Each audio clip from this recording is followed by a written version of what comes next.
Minasan yokoso! Hey everyone, it's Aaliyah with Beyond the Frame, YouTube's #1 resource for everything behind the scenes of your favorite films, TV shows, and anime. And today I am so excited because Season 2 of Solo Leveling has officially dropped! As many of us know, Solo Leveling was one of the biggest animes that came out in 2024. And to commemorate that, I'll be following each episode in Season 2, giving a little bit of a recap, but mostly focused on deep dives into characters, themes, or interesting concepts you might have missed. So with that being said, let's jump into Season 2, Episode 1 of Solo Leveling.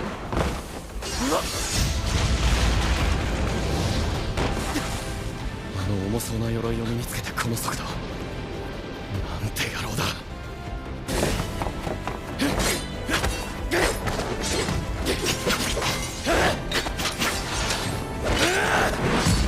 Okay, first things first, the Shadow Army is freaking badass. Season 1 ends with our main character Sung Jinwoo becoming the Shadow Monarch, and he has the ability to extract mana or life force from monsters and hunters to create the Shadow Army, which is an immortal race. The Shadow Army is incredibly intelligent, and as you can imagine, resurrecting soldiers from shadows can potentially make an infinite army, which would be wild to see. Now, as with any army, there are multiple grades or ranks that a soldier can hold. For example, Igris, the Blood Red Commander, amazing cape by the way, is a high-ranking knight with exceptional swordsmanship who believes in extreme loyalty since he was guarding an empty throne for who knows how long. I can't wait to see his character growth in the series. The beginning of episode 1 reminded me of a wholesome slice of life scene as we see Sung visit his sister's school, and one of the things that makes him not only so relatable but also admirable is his love for his family. Ever since the very first episode, we all saw how much he loved his family and was willing to literally put his life on the line countless times in order to provide for them. And that's even more important when you take into consideration he participated in the dungeons while feeling extremely timid and insecure about his E rank. True courage is when the human will is strong enough to overpower the fear in our heart, and that is exactly what we see Sung do, ultimately activating the system in the double dungeon. The system was designed like a video game, and I won't spoil the reason for its creation, but I can give you a hint based on an idea Sung has brought up numerous times. He said that the system was either trying to help him or use him, and as we learn more about the system, the purpose of its creation will become even clearer. What do you think? Do you think the system is good or evil? Let me know in the comments. Onegaishimasu. Also, fun fact about the creator, Solo Leveling is supposedly his first series, and it was originally written as a web novel with the Korean title being Only I Level Up. This was then made into a webtoon or manhwa with A1 Pictures adapting it into an anime. And if you finish Solo Leveling, there is a spin-off and a sequel series called Solo Leveling Ragnarok in both a web novel and webtoon format. With the show's popularity, I'm sure we'll see it adapted into an anime one day. Now going back to the episode, Sung's sister's teacher arranged a meeting between Sung and an E-rank student who has been skipping class. Deciding to scare her straight, he calls up his contact at the White Tiger Guild and takes her to a C-rank gate so she can learn how difficult it is to be a hunter. But things go horribly wrong when Sung and the crew realize it's a red gate. A few things to know about a red gate. They are impossible to predict since they initially appear as a normal blue-colored gate. They only turn red, revealing their true color after a hunter has walked through the portal, which only gets worse when you realize no one can leave or enter the red gate. Inside the red gate, the environment is usually very harsh and it can be scorching hot or freezing cold. This is why being caught in a red gate is so dangerous, because the hunters have to worry about dying from their environment now, making it more dangerous than a regular A and B gate. But all hope is not lost. There are a few ways to force a red gate to open. 1, the boss is defeated. 2, the entire group dies. Or 3, a dungeon break occurs, which essentially means that the hunters failed to clear a dungeon in 7 days and monsters are now able to cross into the real world. So super bad luck for our new E-rank hunter since she almost died within 5 seconds of stepping inside the red gate thanks to the elves. They have white long hair, icy pale eyes with blue colored skin and pointy horizontal ears. Their outfits reminded me of the water tribe from Avatar: The Last Airbender, but personality wise they are very different thanks to their highly murderous enjoyment of killing humans, with their choice of weapons being bows, arrows, and daggers. And because of their bloodthirsty nature, hunters have given them another name that more appropriately fits their brands, aka Ice Slayers. Episode 1 merely gives us a taste of Song's new enemy inside the Red Gate. This is definitely not looking good for our hunters, but we are in for some seriously good fight scenes. Outside the Red Gate, we see that the White Tiger's guild master, Baek Yun-ho, has arrived and he makes a grim prediction saying that everyone inside the gate will die. And the tension only continues when the